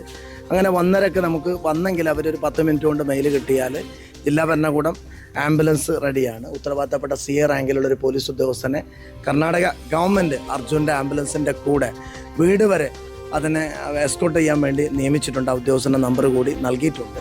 അപ്പോൾ സ്വാഭാവികമായും നമുക്ക് ഒരു 1:30-ക്ക് റിസൾട്ട് കിട്ടിയാൽ ഒരു 2 മണിക്കൂറിൻ്റെ പ്രൊസീജിയർ കൂടി അവസാനിപ്പിച്ച് വൈകുന്നേരത്തോടു കൂടി നാട്ടിലേക്ക് കൊണ്ടുപോകാൻ കഴിയുമെന്നാണ് നമ്മളിപ്പോൾ പ്രതീക്ഷിക്കുന്നത്. DNA പരിശോധനാ ഫലം ഏത് സമയവും കിട്ടും. ഇപ്പോൾ കാണുന്ന ദൃശ്യങ്ങൾ മനാഫ്, ലോറി ഉടമയായ മനാഫ് അർജുന്റെ കോഴിക്കോട് കണ്ണാടിക്കലെ വീട്ടിൽ എത്തിയതിൻ്റെതാണ്. വീട്ടിലെത്തിയ ശേഷം അദ്ദേഹം മാധ്യമങ്ങളോട് സംസാരിക്കുകയും ചെയ്തു. നമ്മളെ പണികൾ ചെയ്തു കഴിഞ്ഞു. അസാധ്യമായ ഒരു കാര്യം നമ്മൾ സാധിച്ചു. കാരണം കിട്ടൂലെന്ന് പല കോണിന്നും പറഞ്ഞിനും അത് കാണിച്ചു കൊടുത്തു എങ്ങനെ കിട്ടുക എന്നുള്ളത്. ഇന്നിപ്പോൾ നേരം വൈകിയും കൊണ്ടിരിക്കുകയാണ്. അവൻ്റെ ശരീരം പുറത്തെത്തിയിട്ടും തിരിച്ചു എത്താൻ വൈകിയും കൊണ്ടിരിക്കുകയാണ്. അത് ഇനി ചിലപ്പം കുറച്ച് ഒരു ദിവസം കൂടി ചിലപ്പം വൈകിയെന്ന് വരും. അതൊന്നുമില്ല. നമ്മൾ എന്നാലും നമുക്ക് അവനെ കിട്ടി. അതിൻ്റെതായൊരു വൃത്തിയിൽ കിട്ടി. ചില സമയത്ത് ഞാൻ വൈകാരികമായിട്ട് പെരുമാറിയിട്ടുണ്ടാവും. അത് ഒരു സാധാരണക്കാരൻ്റെ ഒരു എന്താ പറയുക, ഒരു വിഷമമായിട്ട് കണ്ടാൽ മതി. ഇപ്പം ഞാൻ വരാൻ കാരണം എന്താ പറഞ്ഞു കഴിഞ്ഞാൽ, ഇതിപ്പം നമ്മളെ ഫാമിലിയാണിത്. ചിലപ്പം എന്താ പറഞ്ഞു കഴിഞ്ഞാൽ സംസാരത്തിലൊക്കെ ആളുകൾക്ക്, നമ്മൾ സാധാരണക്കാരാണല്ലോ ഇവരെല്ലാവരും, ഞാനും ഒക്കെ സാധാരണക്കാര ഒരു വിഷയമാണിത്. അപ്പം തന്നെ ആ കുട്ടീൻ്റെ അടുത്ത് എന്തെങ്കിലും വർത്തമാനത്തിൽ എന്തെങ്കിലും പാകപ്പയവ് വന്നിട്ടുണ്ടെങ്കിൽ ദയവ് ചെയ്തിട്ട് ഈ ഫാമിലിനെ ക്രൂശിക്കരുത്. കാരണം ഓരോ ഓൾറെഡി നഷ്ടപ്പെട്ടിരിക്കുന്ന ഒരു സന്ദർഭത്തിൽ ദയവ് ചെയ്തിട്ട് ഓരോ വാക്കാല് ഒന്നിനും പ്രവർത്തിയാലോ ഒന്നും വിഷമിപ്പിക്കരുത്. നമുക്കിതിൻ്റെ ഒരു ക്രെഡിറ്റും ആർക്കും ആവശ്യമില്ല. ഇത് മൊത്തം നമ്മളെല്ലാവരും കൂടിയിട്ട് ഇവനെ നമ്മൾ വീട്ടിലെത്തിച്ചു കൊടുക്കുക എന്നുള്ളത്, അത് മൊത്തം എൻ്റെ മലയാളി കമ്മ്യൂണിറ്റിൻ്റെ ഒരു ടാസ്ക് കഴിഞ്ഞത്. ആ ടാസ്ക് നമ്മളെല്ലാവരും കൂടിയാണ് പൂർത്തീകരിച്ചത്. ഇനി അങ്ങോട്ടും ഇങ്ങോട്ടും എന്താ പറഞ്ഞു കഴിഞ്ഞാൽ മാറി നിന്ന് നമ്മൾ ആരെയും കുറ്റപ്പെടുത്തരുത്. സാധാരണക്കാരാണ്. പല സംസാരങ്ങളിൽ പല പാകപ്പയവും വരും. അതിലെ ആളുകളെ വിട്ടുപോകും. അതൊന്നും നമുക്കാർക്കും, ഞാൻ ആ വീട്ടിലെ അംഗല്ലേ, അപ്പം എൻ്റെ പേര് പറയണമെന്ന് ഒരു ആവശ്യമില്ല കേട്ടോ. പിന്നെ ഇതൊരു ക്രെഡിറ്റിനും വേണ്ടി ആരും ചെയ്യണമല്ലോ. അർജുന്റെ മൃതദേഹവുമായുള്ള ആംബുലൻസ് വൈകിട്ട് 4 മണിയോടുകൂടി കാർവാറിൽ നിന്ന് പുറപ്പെടും എന്നാണ് ഇപ്പോഴത്തെ വിവരം. AKM അഷ്റഫ് MLA ഇക്കാര്യം പറയുകയും ചെയ്തിട്ടുണ്ട്. KV ബൈജു ചേരുകയാണ് കൂടുതൽ വിവരങ്ങളുമായി. ബൈജു, ഇതിപ്പോൾ ഈ DNA പരിശോധനാ ഫലം കിട്ടിക്കഴിഞ്ഞാൽ ഉടൻ തന്നെ അവിടെ നിന്ന് പുറപ്പെടാൻ കഴിയും എന്നാണല്ലോ ഇപ്പോൾ പ്രതീക്ഷയുള്ളത്. ഇപ്പോൾ DNA പരിശോധനാ ഫലം വൈകുവാൻ സാധ്യതയുണ്ടോ? എന്താണ് ഇപ്പോൾ ഏറ്റവും കൂടുതൽ കാര്യങ്ങൾ അവിടെ നിന്ന് പറയാൻ കഴിയുന്നത്?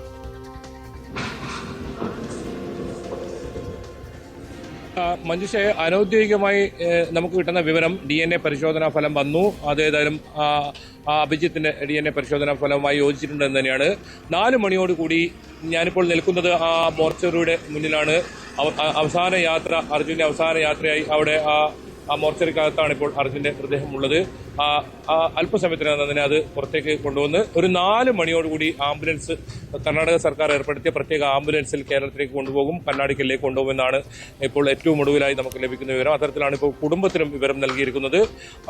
പ്രത്യേകിച്ച് ഈ 4 മണിക്കൊക്കെ പോവുകയാണെങ്കിൽ ഒരു പക്ഷേ പുലർച്ചെ 5-നോ 6-നോ അവിടെ എത്തും. അത് മാറ്റി ഒരു 8 മണിയോടുകൂടി വീട്ടിലെത്തുന്ന രീതിയിലാണ് ഇപ്പോൾ സമയം ക്രമീകരിച്ചിട്ടുള്ളത്. അത്തരത്തിലാണ് കുടുംബത്തിന്റെയും ഒരു ആവശ്യം. അതനുസരിച്ചുകൊണ്ട് വളരെ പതുക്കെ തന്നെ ആംബുലൻസ് ഇവിടെ പുറപ്പെടാൻ തന്നെയാണ് തീരുമാനിച്ചിട്ടുള്ളത്. എന്തായാലും കർണാടക പോലീസിന്റെ അകമ്പടി ഉണ്ടാകും. ഒപ്പം ഇവിടെ നിന്നുള്ള മറ്റ് ഉദ്യോഗസ്ഥരൊക്കെ ഉണ്ടാകും.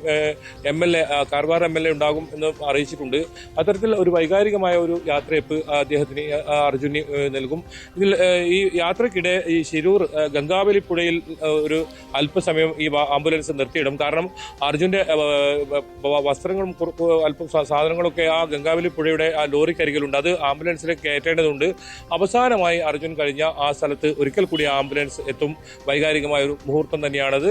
അതിനുശേഷം ഇവിടെ നിന്നും കുമുട്ട, കുന്താപുരം, ഉടുപ്പി, മംഗലാപുരം, അങ്ങനെ തലപ്പാടി അതിർത്തിയിലെത്തും. തലപ്പാടി അതിർത്തിയിൽ അവിടെ ലോറി അസോസിയേഷൻ ഉൾപ്പെടെ നിരവധി ആളുകൾ ഈ ആംബുലൻസിനെ വരവേൽക്കും. അവസാനം ആദരാഞ്ജലികൾ അർപ്പിക്കാൻ എത്തും. പക്ഷേ എവിടെയെങ്കിലും നിർത്തിയിട്ടുകൊണ്ടുള്ള അത്തരത്തിലുള്ള പൊതുദർശനമോ മറ്റ് അത്തരം സംഭവങ്ങളൊന്നും തന്നെയില്ല. വാഹനം മുന്നോട്ട് നീങ്ങിക്കൊണ്ടിരിക്കും. ഈ ആംബുലൻസ് കടന്നു പോകാൻ വഴിയൊരുക്കാനും വളണ്ടിയേഴ്സ് ഉൾപ്പെടെ നിരവധി ആളുകൾ രംഗത്തിറങ്ങുന്നുണ്ട് എന്നാണ് നമ്മൾ മനസ്സിലാക്കുന്നത്. അങ്ങനെയാണെങ്കിൽ ഓരോ സ്ഥലങ്ങളിലും ഇത്തരത്തിൽ അവസാനമായി ആ ആംബുലൻസ്, അർജുനെ ആംബുലൻസ് ഒന്ന് കാണുക, അതിന് ഒരുപാട് ആളുകൾ ഇത്തരത്തിൽ കാത്തിരിപ്പുണ്ടാവും. എന്നാലും കോഴിക്കോട് എത്തുമ്പോഴേക്കും, കണ്ണാടിക്കൽ എത്തുമ്പോഴേക്കും ഒരു 8 മണി കണക്കാക്കി വീട്ടിലേക്ക് എത്തിക്കാനാണ് ഇപ്പോൾ ഉദ്ദേശിക്കുന്നത്. നാളെ തന്നെ മറ്റ് പരിപാടി, സംസ്കാര ചടങ്ങുകളൊക്കെ നടക്കും. എന്തായാലും നമ്മളിപ്പോൾ വൈകാരികമായ അവസാന യാത്ര അർജുന്റെ ഈ ശിരൂരിൽ നിന്നുള്ള ആ യാത്രക്കാണ് കാത്തിരിക്കുന്നത്. ആ 4 മണിയോടുകൂടി തന്നെ യാത്ര ആരംഭിക്കും. ഞാനിപ്പോൾ ഉള്ളത് കാർവാർ ജില്ലാ ആശുപത്രിക്ക് മുമ്പിലാണ്. ഈ എനിക്ക് തൊട്ട് പിറകിൽ കാണുന്ന ഈ മോർച്ചറിയിലാണ് ഇപ്പോൾ മൃതദേഹമുള്ളത് അർജുന്റെ. ശരി, കാർവാറിൽ നിന്നുള്ള വിവരങ്ങൾ നൽകിയത് KV ബൈജു ആണ്. അനൗദ്യോഗികമായി DNA പരിശോധനാ ഫലം വന്നിട്ടുണ്ട്. പക്ഷേ അതിൻ്റെ മെയിൽ കിട്ടുവാനുള്ള ഒരു തടസ്സം മാത്രമാണ് ഇപ്പോൾ ഉള്ളത്. അതിനുശേഷം ഔദ്യോഗികമായിട്ട് തന്നെ മൃതദേഹം ബന്ധുക്കൾക്ക് കൈമാറും. തുടർന്ന് 4 മണിയോടുകൂടി ആംബുലൻസ് അവിടെ നിന്ന് പുറപ്പെടും എന്നാണ് KV ബൈജു റിപ്പോർട്ട് ചെയ്യുന്നത്. ഇപ്പോൾ ഭവ്യ പാർവതിയുണ്ട് കോഴിക്കോട് കണ്ണാടിക്കലിൽ. അർജുന്റെ വീടിന് മുന്നിലാണ് ഭവ്യയുള്ളത്. ഭവ്യ, എന്തെല്ലാം ക്രമീകരണങ്ങളാണ് ഈ കണ്ണാടിക്കൽ വീട്ടിൽ ഉള്ളത്? ഈ പൊതുദർശനം എന്തെങ്കിലും പറഞ്ഞിട്ടുണ്ടോ? എപ്പോഴേക്ക് സംസ്കാരം നടത്താൻ പറ്റും? അങ്ങനെയുള്ള എന്തെല്ലാം വിവരങ്ങൾ അവിടെ നൽകാൻ കഴിയും?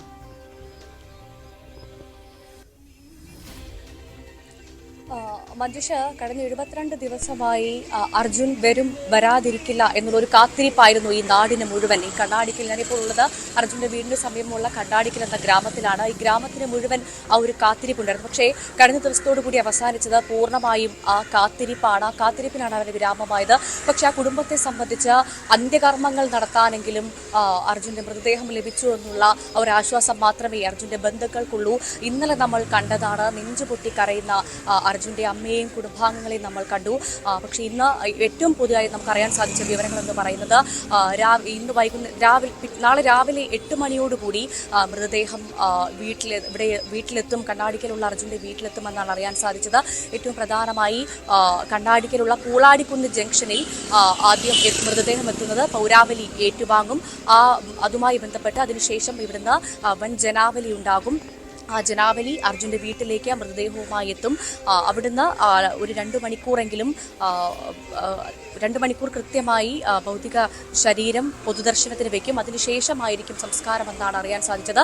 സംസ്കാരത്തിനുള്ള ഒരുക്കങ്ങൾ പൂർണ്ണമായും ഇവിടെ പൂർത്തിയായിട്ടുണ്ട്. അർജുന്റെ വീടിന്റെ പുറകുവശത്തായിട്ടാണ് സംസ്കാര ചടങ്ങുകൾക്കുള്ള കാര്യങ്ങളൊക്കെ ഇപ്പോൾ തയ്യാറാക്കിയതെന്നാണ് അറിയാൻ സാധിച്ചത്. DNA ഫലം വന്നതിന് ശേഷം വൈകിട്ടോടുകൂടി തന്നെ അർജുന്റെ മൃതദേഹം ശിരൂരിൽ നിന്ന് കോഴിക്കോടേക്ക് തിരിക്കുമെന്നാണ് അറിയാൻ സാധിച്ചത്. നാളെ രാവിലെ എത്തുന്ന മൃതദേഹം ഭൗതിക ശരീരം കൃത്യമായി ജനാവലിക്ക് ശേഷം വലിയ ജനാവലി ഏറ്റുവാങ്ങും. ഈ നാട് മുഴുവൻ അർജുന്റെ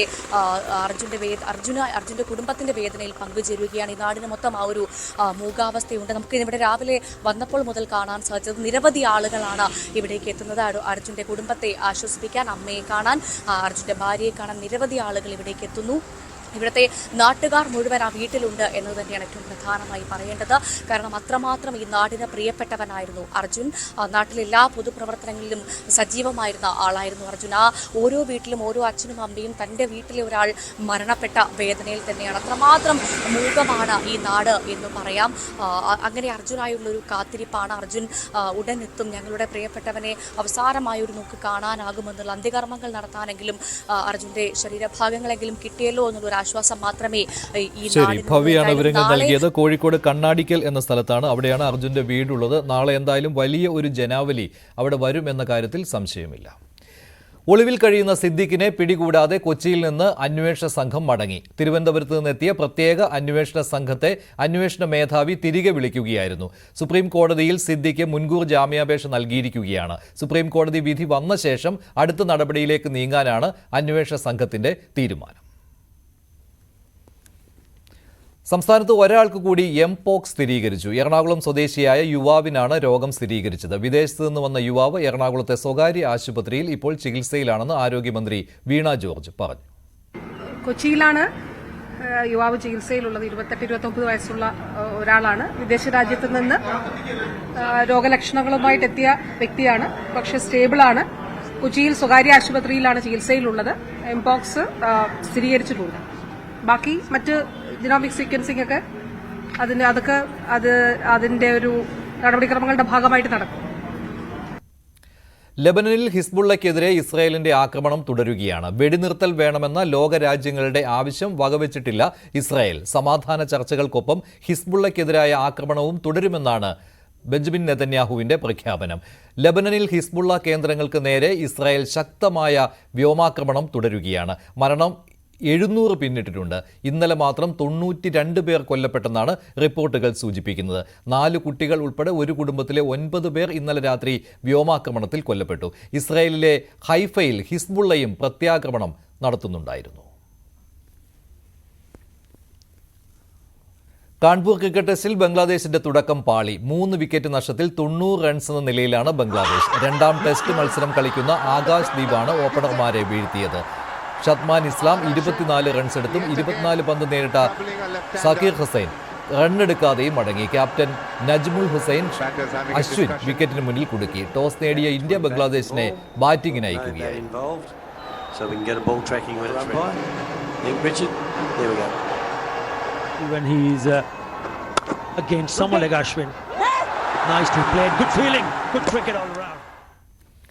ഇനി സ്വർണം വെള്ളി നിരക്കുകൾ കൂടി നോക്കാം. കവിത ഗോൾഡ് ആൻഡ് ഡയമണ്ട്സ് ഇന്നത്തെ സ്വർണം വെള്ളി നിരക്കുകൾ നിങ്ങൾക്കായി സമർപ്പിക്കുന്നത് Kavitha gold and diamonds. Choose your special. സ്വർണം 22 ക്യാരറ്റ് ഗ്രാമിന് 7070, പവന് 56,560. 18 ക്യാരറ്റ് ഗ്രാമിന് 5870, പവന് 46,960. വെള്ളി ഗ്രാമിന് 98, കിലോയ്ക്ക് 98,000. കവിത ഗോൾഡ് ആൻഡ് ഡയമണ്ട്സ് ഇന്നത്തെ സ്വർണം വെള്ളി നിരക്കുകൾ നിങ്ങൾക്കായി സമർപ്പിക്കുന്നത്